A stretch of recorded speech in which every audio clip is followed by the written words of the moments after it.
What's going on, you guys? Nick here with Nick Strength and Power. I've got a couple of interesting stories for you guys today. Obviously, the first story I've got for you guys is going to be the Prague Pro. So prejudging and finals, we're going to talk about both in this same video. So first, let's talk about the obvious. Michal Krizo was the focus of this show. Could he get to the Olympia? Could he win a pro show? Is the hype real, or is the hype train about to run out? I got to be honest here. As much as I want to hype up Krizo and continue talking about what a freak he is, what a mass monster he is, I was not impressed by this appearance here. I was not impressed for a number of reasons. Number one, conditioning. His conditioning was off. That was what I was afraid we were going to see here. I was expecting to see better from Krizo. Number two, the posing. The posing was not good. Obviously, he was not used to being worked this hard in a call-out. The call-out went for a while. He was shaking a lot. He wasn't holding his poses. He was breathing really deep, really heavily, and that led to him losing control of his midsection. The midsection we talked about yesterday in the most recent posing video that we had seen of Krizo, I said it looked like it was spilling out a little bit. It looked like it was getting kind of that, I don't want to call it a bubble gut quite yet, but it was getting kind of that distended look.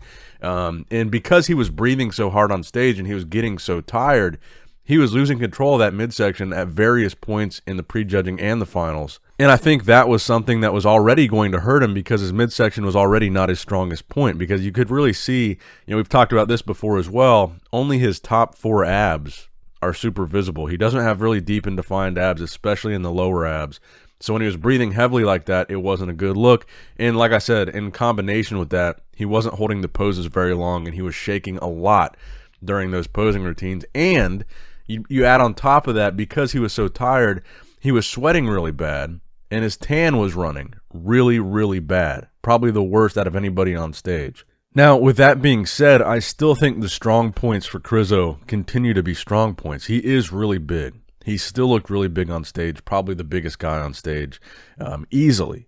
He still has a really good structure. He still has some really strong poses like the front double bicep. He's still got crazy roundness and fullness, but without conditioning, without the practice posing, without being able to go through these intense, longer posing rounds, honestly, he will not be able to crack the top 10 at the Olympia looking like he looked here in Prague. He's got to get it together, especially with the posing. It's something that he can practice very easily. He should be going through and holding poses every single day, because he was clearly exhausted by the time prejudging was over, and he faded bad throughout the course of that because he wasn't used to it. He's got the size to hang with the top Olympians, but right now, looking at what we saw in Prague, that's all he's got. He's got to do better. He's got to prove that he's got more in the tank, because this here was no bueno. So now that the critical part is out of the way, let's give him some compliments here. I think overall, he did look better than the Olympia Amateur, but I don't think that's saying a whole lot. I don't think he tried very hard for the Olympia Amateur, but I did think he looked improved here. I think his legs looked pretty good. I think his back looked pretty good, considering the fact that has been a point that a lot of people have criticized about him. I don't think it looked bad here. I think it actually looked pretty decent in this lineup. I think the separation in his quads, as well as the fullness in his legs, was pretty good. And I say all this to say the results are in because Michal Krizo won the show. So he won the show. He's going to the Olympia. I think he deserved to win at the end of the day, because this wasn't really the deepest lineup. But I say all these critical things to say I don't want to just sit here and ride the Michal Krizo hype train. I think there's some serious issues that he needs to work on before he gets to the Olympia stage, which he is going to. He is qualified. He can go to the Olympia in December of this year, but I don't think that this was a dominant victory. I think that he needs to work on a lot of things. The posing, I think, is the number one thing. Conditioning really needs to come up, even though I do feel he improved it. But that posing, that's going to get him in trouble at the Olympia, because if he thought that these posing rounds were long at this Prague Pro, they're going to be comparing him way longer than this at the Olympia. And if he fades like this, and he shakes like this, and he sweats like this, and his color is that bad because of the sweating and the exhaustion from posing, I don't see him making top 10 at the Olympia if he doesn't fix these things. Now, if he fixes these things, I still think he has potential to potentially be a top 6 guy. But that, at this point, is a really big if, because I don't see any improvement in the posing. I do see a slight improvement in the conditioning from the Olympia Amateur. But like I said, I still think he has the size, the structure, the physique to be a top Olympian. I just, at this point, he's got to improve. And he beat Jan Turek, who took second. In third place, you had Kokeni Bella. In fourth place, you had Milan Sadik. And I wanted to mention also that Enrico Hoffman, which was the guy that beat Michal Krizo back in 2017, he wound up in sixth place here. So like I said, it just wasn't really that deep of a lineup. It wasn't that competitive. And I think when the scorecards come out, we're probably going to see that it was a close decision between Jan Turek and Michal Krizo for 1 and 2, because I really think that he still was off. But again, I think overall he was improved.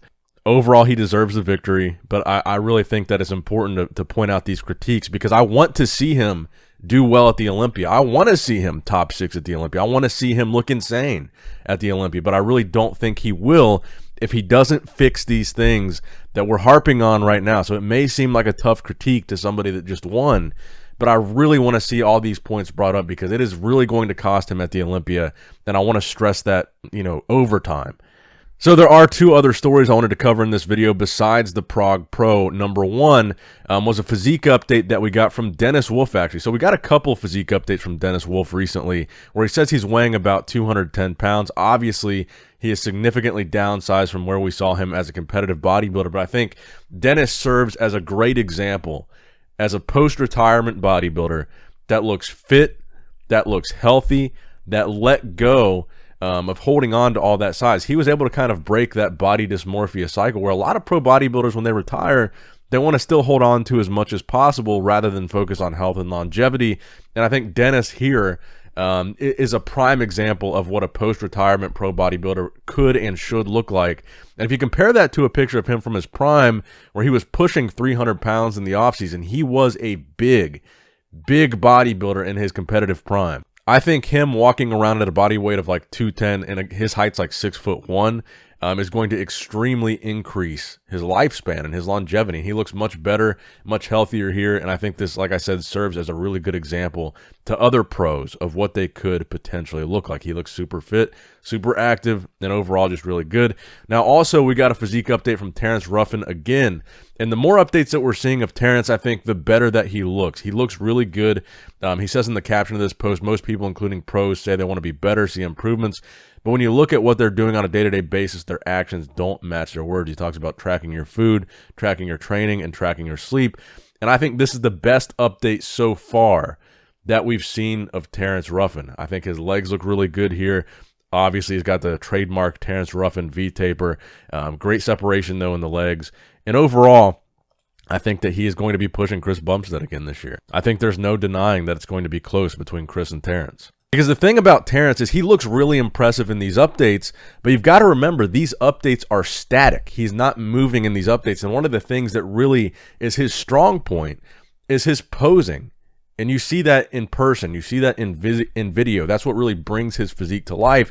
So as impressive as he looks in static, stationary pictures, he looks even better in motion. And that's one of the things that the classic physique division is all about. So that's going to wrap it up for the video today, guys. I hope you did, in fact, enjoy it. Let me know in the comment section below what you thought about all this stuff, including how Michal Krizo looked. Do you think he deserved the victory? How do you think he's going to place at the Olympia?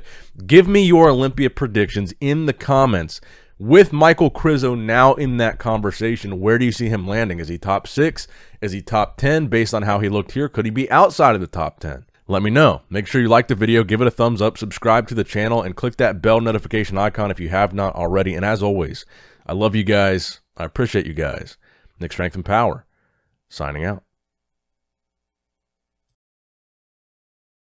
All right, guys, don't forget to click that like button and subscribe to this channel if you enjoy the content. Also, check out my Instagram at Nick Strength Power. My Facebook page, which is simply Nick Strength and Power. My secondary YouTube channel, Nick Strength and Vlogs, for vlogs and bonus content that you will not see on this channel. And consider subscribing to my third YouTube channel, Nick Strength and Pokemon, which is all things Pokemon and trading card games, completely unrelated to this channel. So if you're into that, give that one a look.